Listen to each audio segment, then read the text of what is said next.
बिस्मिल्लाहिर्रहमानिर्रहीम। अस्सलामुअलैकुम स्टूडेंट्स। आज क्लास 9th यूनिट 1 के एमसीक्यूज़ हम करेंगे जो आपके पास इस साल फेडरल बोर्ड की तरफ से न्यू बुक आई है फ़िज़िक्स की, नेशनल बुक फाउंडेशन।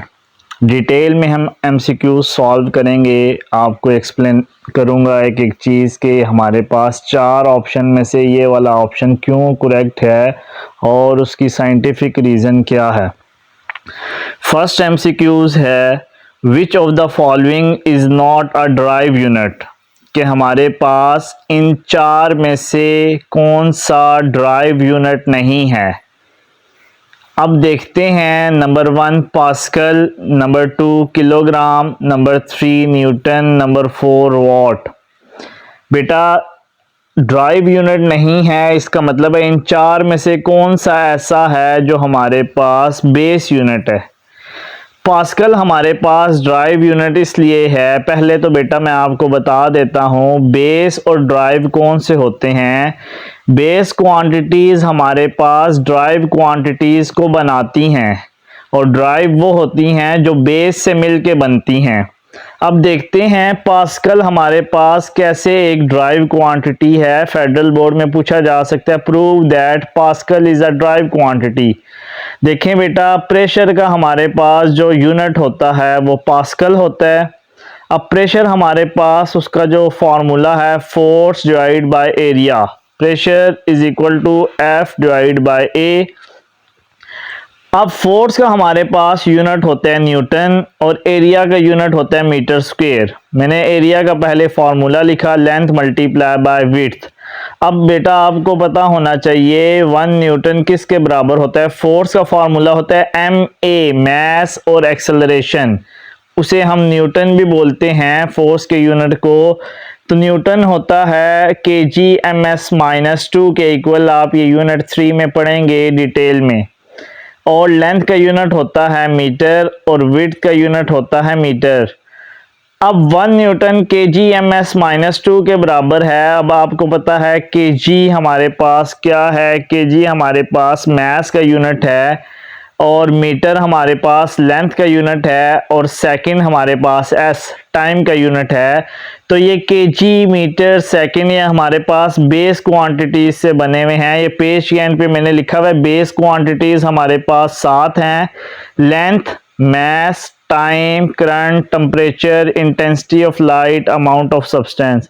अब देखें ये जो हमारे पास पास्कल था इसका जब हमने यूनिट लिखे तो हमारे पास केजी आया, इसका मतलब है केजी मैस है, तो इसका मतलब मैस लेंथ और टाइम से मिलके बना है। नीचे भी हमारे पास मीटर था तो मीटर भी हमारे पास लेंथ का यूनिट होता है। तो इट्स मीन ये जो हमारे पास पास्कल है ये ड्राइव यूनिट है, ये बेस से मिलके बना है, इसलिए हमारे पास पहला ऑप्शन गलत है। अब मैं तीसरे ऑप्शन की तरफ जाता हूं, न्यूटन। वैसे तो इसका करेक्ट ऑप्शन केजी है, किलोग्राम आपको पता है मैस का यूनिट होता है और मैस एक बेस क्वांटिटी है। थर्ड है न्यूटन, मैंने आपको डिटेल में ऊपर बता दिया था, न्यूटन होता है के जी एम एस माइनस 2। अब हमारे पास बेटा के जी हमारे पास मैस का यूनिट है, मीटर लेंथ का यूनिट है, सेकंड टाइम का यूनिट है। तो हमारे पास जो न्यूटन है ये हमारे पास एक ड्राइव क्वांटिटी है, मींस बेस क्वांटिटी से मिलके बनी है, इसलिए ये ड्राइव यूनिट हमारे पास है, बेस यूनिट नहीं है। वॉट, अब आप चैप्टर 6 में पढ़ेंगे फिजिक्स के। पावर हमारे पास उसका यूनिट होता है वॉट। पावर का फॉर्मूला हमारे पास है work done divided by time, आप यूनिट 6 में पढ़ेंगे। अब वर्क किसके बराबर होता है, force into displacement F into S, और टाइम का यूनिट है सेकेंड। अब आपने ऊपर पढ़ा है फोर्स का यूनिट क्या है न्यूटन और डिस्प्लेसमेंट का यूनिट हमारे पास मीटर होता है। डिस्प्लेसमेंट या हमारे पास डिस्टेंस, नीचे सेकंड है। अब न्यूटन हमारे पास के जी एम एस माइनस 2 के बराबर था, मीटर हमारे पास लेंथ के इक्वल होता है, ये भी बेस क्वांटिटी है, सेकंड भी बेस क्वांटिटी है। इट्स मीन हमारे पास इस चारों में से ड्राइव यूनिट कौन सा नहीं है, वो किलोग्राम है। होप सो आपको ये समझ आ गया होगा बेटा। अब हमारे पास थर्ड एमसीक्यूज है, the number of significant figures in 0.00650 are इसमें कितने सिग्निफिकेंट फिगर हैं। तो बेटा आपको सबसे पहले सिग्निफिकेंट फिगर का पता होना चाहिए। जो नॉन ज़ीरो डिजिट्स होते हैं वो हमेशा सिग्निफिकेंट होते हैं। इस वैल्यू में नॉन ज़ीरो कितने हैं, 6 और 5 नॉन ज़ीरो हैं, 2 तो हैं। अब ज़ीरो कब सिग्निफिकेंट होता है, तो आपके 9th के लेवल में आपने ये बात जहन में रखनी है। लेफ़्ट साइड के ज़ीरो, नॉन ज़ीरो से पहले जो ज़ीरो आएंगे वो कभी भी सिग्निफिकेंट नहीं होते। मीन्स 6 5 था, 6 से पहले 2 ज़ीरो थे, फिर पॉइंट था। अगर नॉन ज़ीरो से पहले ज़ीरो आए तो हमारे पास वो सिग्निफिकेंट नहीं होते। ज़ीरो सिग्निफिकेंट तब होते हैं जब हमारे पास नॉन ज़ीरो वैल्यूज़ के बीच में ज़ीरो आ जाए, वो सिग्निफिकेंट होता है। जैसे 6 0 5, 6 और 5 तो नॉन ज़ीरो हैं, ये सिग्निफिकेंट हैं। ज़ीरो इस केस में इसलिए सिग्निफिकेंट है क्योंकि बेटा ये दो नॉन ज़ीरो के बीच में आ गया। तो आपसे कोई पूछे 6 0 5 में कितने सिग्निफिकेंट डिजिट्स हैं, तो आपने बताना है 3। इस क्वेश्चन में हमारे पास कितने सिग्निफिकेंट फिगर हैं, मैंने 3 पे इसलिए करेक्ट किया ऑप्शन को। लेफ़्ट साइड के ज़ीरो कभी भी सिग्निफिकेंट नहीं होते। राइट साइड के ज़ीरो तब सिग्निफिकेंट होते हैं जो नॉन ज़ीरो के बाद ज़ीरो आता है। अगर हमारे क्वेश्चन में डेसिमल पॉइंट हो तो बेटा ये देखो 0.00650 है। नॉन ज़ीरो से पहले ज़ीरो आ जाएं वो कभी भी सिग्निफिकेंट नहीं होते लेफ़्ट साइड के। राइट साइड के ज़ीरो तब सिग्निफिकेंट होते हैं जब क्वेश्चन में डेसिमल पॉइंट है। 6 5 तो नॉन ज़ीरो थे, ये सिग्निफिकेंट है। ज़ीरो इसलिए सिग्निफिकेंट है क्वेश्चन में डेसिमल पॉइंट आया है। तो इसका करेक्ट ऑप्शन हमारे पास 3 है। अब बेटा नीचे क्वेश्चन है which of the following shows 4 significant digits. तो देखते हैं 9000.8। अब बेटा हमारे पास मैंने आपको बताया था दो नॉन ज़ीरो के बीच में ज़ीरोज़ आ जाएं वो सिग्निफिकेंट होते हैं। अब हमारे पास इसमें पॉइंट भी है, तो देखते हैं 9 और 8 तो सिग्निफिकेंट हैं। ये 3 ज़ीरो इसलिए सिग्निफिकेंट हैं क्योंकि हमारे पास ये दो नॉन ज़ीरोज़ के बीच में आ गए हैं। दो नॉन ज़ीरो के बीच में अगर ज़ीरोज़ आ जाएं वो सिग्निफिकेंट होते हैं। तो इस केस में हमारे पास सिग्निफिकेंट फिगर्स जो हैं वो 5 हैं। 8 और 9 तो हैं, 3 बीच में नॉन ज़ीरो आ गए, वो काउंट इसलिए किए क्योंकि दो नॉन ज़ीरो के बीच में आए थे। 4 में हमारे पास एक ही सिग्निफिकेंट फिगर है क्योंकि 4 एक सिंगल डिजिट है, तो नॉन ज़ीरो वैल्यू।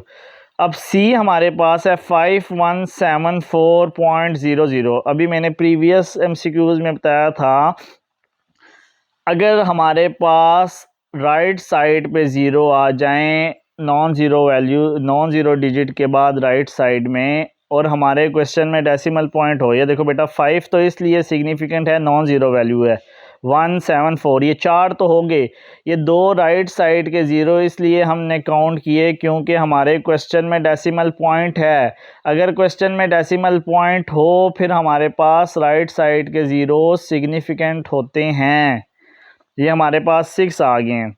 अब 4 था 0.001248, 1248 तो नॉन ज़ीरो हैं 4। लेफ़्ट साइड के ज़ीरो कभी भी सिग्निफिकेंट नहीं होते, बेशक क्वेश्चन में डेसिमल पॉइंट हो ना हो। ये देखो नॉन ज़ीरो से पहले तीनों ज़ीरोज़ लेफ़्ट साइड पे थे बेटा, इसलिए हमारे पास हमने इसे काउंट नहीं किया, इसलिए हमारे पास सिग्निफिकेंट फिगर्स नहीं हैं। लेफ़्ट साइड के ज़ीरो कभी भी सिग्निफिकेंट नहीं होते, बेशक क्वेश्चन में डेसिमल पॉइंट आए या ना आए। अच्छा बेटा 5th MCQs हमारे पास है which of the following prefix represent largest value. हमारे पास 4 प्रीफिक्स की वैल्यू दी हुई हैं। मेगा M से रिप्रेजेंट करते हैं और हमारे पास इसकी वैल्यू है 10 की पावर 6, पिको 10 की पावर -12, पीटा 10 की पावर 15, किलो 10 की पावर 3। तो आपको पता होना चाहिए इसमें से हमारे पास लार्जर वैल्यू कौन सी है, 10 की पावर 15 है। तो इसने कहा था आपने बताना है लार्जर प्रीफिक्स, तो आपको पता है 10 की पावर 15 इसका करेक्ट ऑप्शन होगा। अब हमारे पास 6 और 7 MCQs मैंने आगे कर दिए हैं। अच्छा बेटा 8th MCQs हमारे पास कह रहा है least count of screw gauge is 0.01 millimetre. मैंने बाय मिस्टेक 0.1 मिलीमीटर लिखा।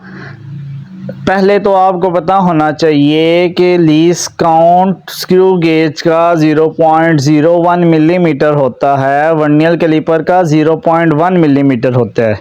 इस साल बोर्ड में क्वेश्चन आया था कि स्क्रू गेज ज़्यादा अच्छा है या वर्नियर कैलिपर, तो आपको पता होना चाहिए कि स्क्रू गेज ज़्यादा एक्यूरेटली मेजरमेंट हमें देता है, इसलिए वो हमारे पास ज़्यादा प्रिसाइज इंस्ट्रूमेंट है, क्योंकि हमारे पास उसका लीस्ट काउंट 0.01 मिलीमीटर है, जबकि वर्नियर कैलिपर का लीस्ट काउंट हमारे पास 0.1 होता है।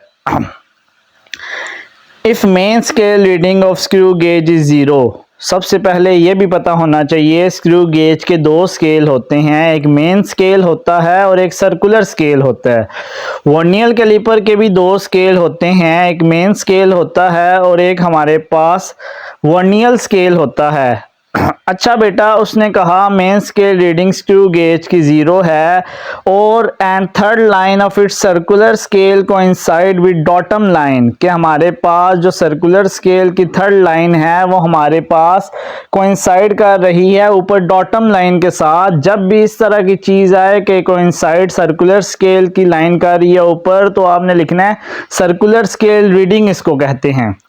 अगर लेट्स सपोज आपका यही क्वेश्चन वर्नियर कैलिपर में होता और यहाँ वर्ड यूज होता वर्नियर स्केल कोइंसाइड कर रहा है, क्योंकि वो सर्कुलर स्केल स्क्रू गेज में होता है और वर्नियर स्केल हमारे पास किस में होता है, वर्नियर स्केल हमारे पास वर्नियर कैलिपर में होता है, तो यहाँ पे इस रीडिंग को हम कहते हैं वर्नियर स्केल रीडिंग। मैं आपके बेटा कॉन्सेप्ट के लिए, वीडियो तो लंबी हो जाएगी लेकिन अगर आपने कॉन्सेप्ट सीखना है तो मैं आपको इसलिए डिटेल में बता दूँ। आपने मेजरमेंट बतानी है तो सॉल्यूशन हमारे पास है लीस्ट काउंट। ये लीस्ट काउंट नहीं था, टोटल रीडिंग हमने फाइंड करनी थी, बाय मिस्टेक लीस्ट काउंट लिख दिया है।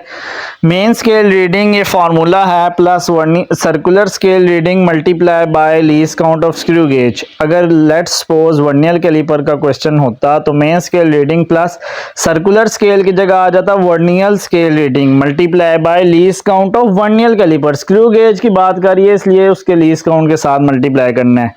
मेन स्केल रीडिंग बेटा 0 थी, गिवन थी, वर्नियर स्केल रीडिंग इसमें नहीं होगी बल्कि सर्कुलर स्केल रीडिंग की बात की जा रही है, क्योंकि सर्कुलर स्केल स्क्रू गेज में होता है। 3 थी, लीस्ट काउंट था 0.01, 3 को 0.01 से मल्टीप्लाई किया, आंसर आया 0.03 मिलीमीटर, 0 से ऐड किया 0.03 मिलीमीटर, हमारे पास आंसर आ गया। इसी क्वेश्चन में वो कहता कि थर्ड लाइन की जगह 8th लाइन कोइंसाइड कर रही है, तो जहां 3 था वहां हमारे पास 8 आ जाता बेटा। 9th MCQs है 9.483 इंटू 10 की power 3 metre is the standard form. Standard form का दूसरा नाम बेटा साइंटिफिक नोटेशन होता है। स्टैंडर्ड फॉर्म में हमारे पास पॉइंट फर्स्ट वैल्यू के बाद आना चाहिए और फर्स्ट वैल्यू नॉन जीरो होनी चाहिए। अब हमारे पास इसका करेक्ट ऑप्शन डी इसलिए था क्योंकि 9483, जब किसी क्वेश्चन में डेसिमल पॉइंट ना हो तो हम ये एज्यूम करते हैं डेसिमल पॉइंट लास्ट में है, तो 3 लास्ट डिजिट था तो हमने पॉइंट को यहाँ से उठाया। पॉइंट हमेशा याद रखिएगा बेटा फर्स्ट वैल्यू के बाद आना चाहिए और फर्स्ट वैल्यू नॉन जीरो, तो हमारे पास इस क्वेश्चन में डी ऑप्शन इसलिए है। मैं अभी आपको बताता हूँ, फर्स्ट वैल्यू इसमें 9 है, 3 से मैंने उठाया पॉइंट और 9 के पास लेके गया, तो आप देखो 3 से मैं एरो लेके गया 9 के बाद, तो आपको पता होना चाहिए कि आपका एरो इस केस में लेफ्ट साइड पे जा रहा है। एरो अगर लेफ्ट साइड पे जाए तो हमारे पास 10 की पावर में आंसर आता है। स्टैंडर्ड फॉर्म में कितनी वैल्यूज मूव की, 3 से लेके गए 384, 9 के बाद लिखा तो 9 को काउंट नहीं करना, 10 की पावर 3 आ गया। अगर हमारा एरो यहाँ से राइट साइड पे जाता, लेट्स सपोज मैं कहता मेरा एरो ए में 4 के बाद है, मैं चाहता हूँ मेरा एरो 3 तक चला जाए, तो अब मैं यहाँ से एरो को उठा के 3 के बाद लेके जा रहा हूँ, राइट साइड पे लेके जा रहा हूँ। कितनी वैल्यूज मूव की, 8 और 3 2, 4 के बाद पॉइंट था, अब 3 के बाद आ गया, 2 वैल्यूज मूव की, 10 की पावर -2 आ जाता। एरो अगर लेफ्ट साइड पे जाए 10 की पावर प्लस में आंसर आता है बेटा, अगर एरो राइट साइड पे जाए 10 की पावर माइनस में आता है। इसमें 3 के बाद डी ऑप्शन में 3 के बाद था पॉइंट नहीं होता है, तो हम अज्यूम करते हैं लास्ट में है। 3 से लेके गए 9 पे 10 की पावर 3, तो हमारे पास ये करेक्ट ऑप्शन है। सी क्यों नहीं है? मैं पॉइंट अगर 8 4 दो वैल्यूज मूव की 10 की पावर 2, ऊपर तो 10 की पावर 3 था, तो 2 गलत है। यहाँ पे ऑलरेडी पॉइंट फर्स्ट वैल्यू के बाद है, इसको करने की ज़रूरत नहीं है। ए में पॉइंट 4 के बाद था, एक वैल्यू मूव की 10 की पावर 1 आ गया, ऊपर क्या था 10 की पावर 3। किस से आ रहा है? डी ऑप्शन से आ रहा है, इसलिए डी ऑप्शन करेक्ट है। अच्छा बेटा 10th एमसीक्यूज है, which of the following is a base unit.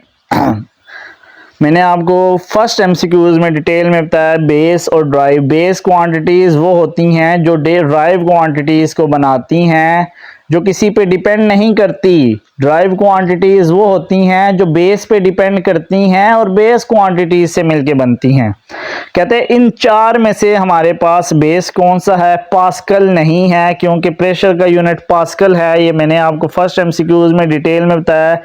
Pressure का फार्मूला होता है फोर्स इनटू एरिया, फोर्स का यूनिट न्यूटन होता है और न्यूटन मिलके बना है kg/-2। kg मैस का यूनिट है, मीटर हमारे पास लेंथ का यूनिट है, सेकंड टाइम क्या है? तो मैस लेंथ टाइम ये बेस क्वांटिटीज हैं।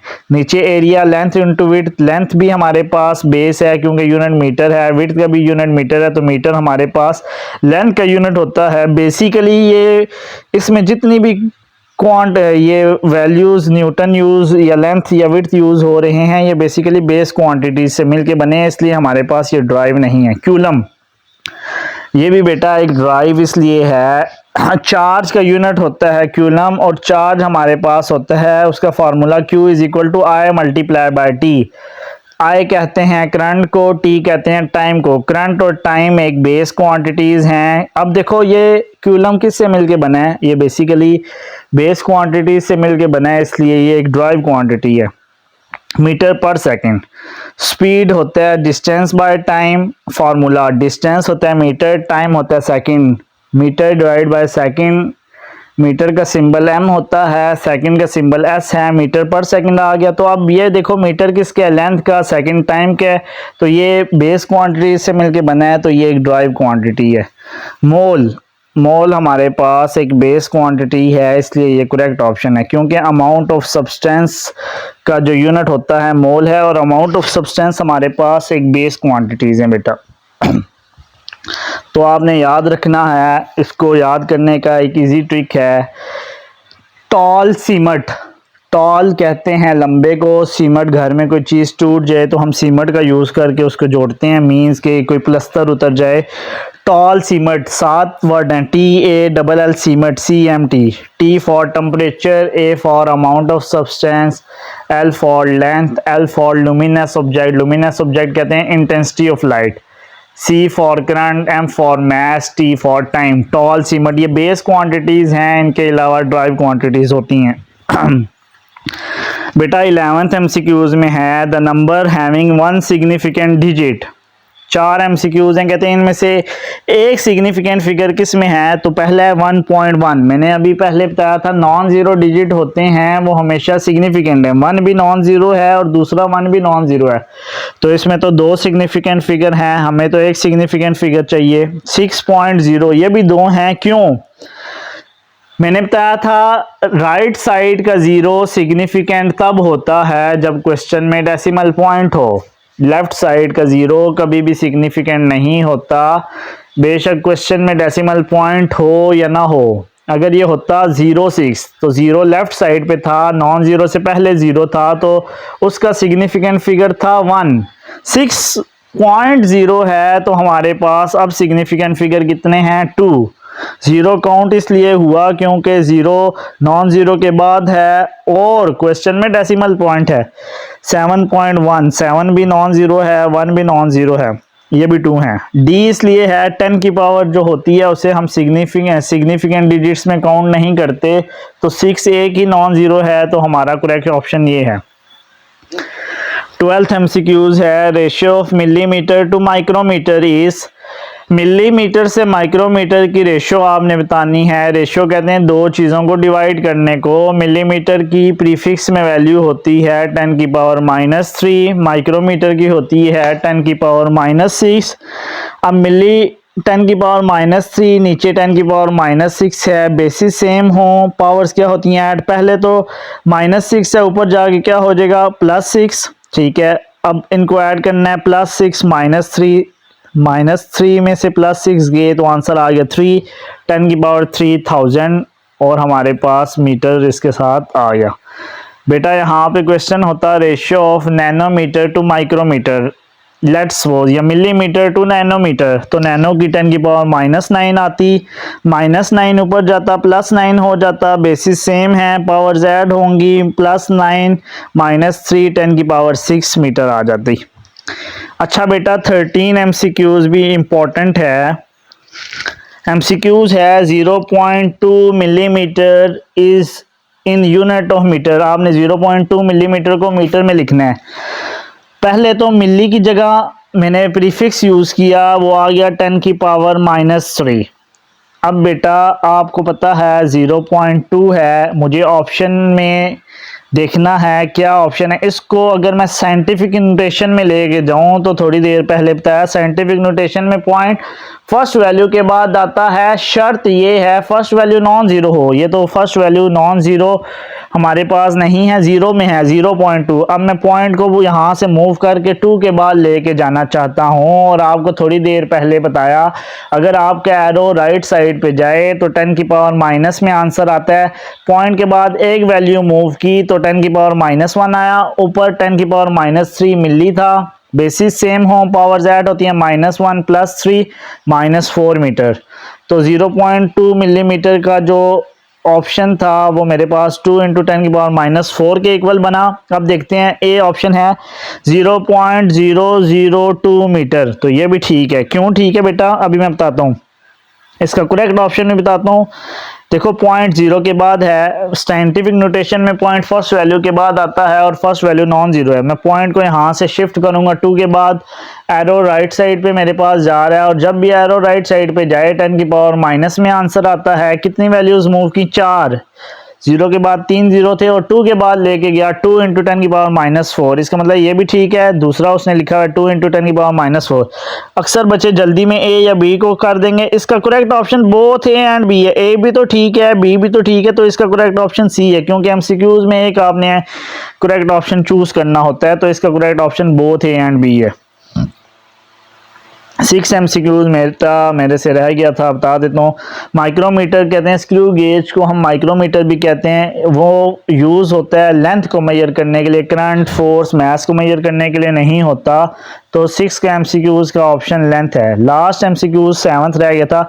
The instrument best measures the internal diameter of pipe, screw gauge, vernier caliper, measuring tape, metre rule. तो इसका करेक्ट ऑप्शन वर्नियर कैलिपर है। बेस्ट मेजरमेंट की बात कर रहा है तो screw gauge just external measurement को फाइंड आउट करता है, उसके लिए यूज़ होता है, जबकि वर्नियर कैलिपर इंटरनल और एक्सटर्नल दोनों के लिए। तो इसने कहा इंटरनल डायमीटर पाइप का, तो बेस्ट ऑप्शन हमारे पास वर्नियर कैलिपर है। बेटा आपको अगर कोई भी MCQs में इशू हुआ तो आप कमेंट बॉक्स में मेंशन कर सकते हैं। थोड़ी सी वीडियो लेंथी इसलिए बन गई, मैं चाहता था जो अच्छे बच्चे हैं उनके कॉन्सेप्ट्स क्लियर हो, तो मैंने डिटेल में आपको बताया है।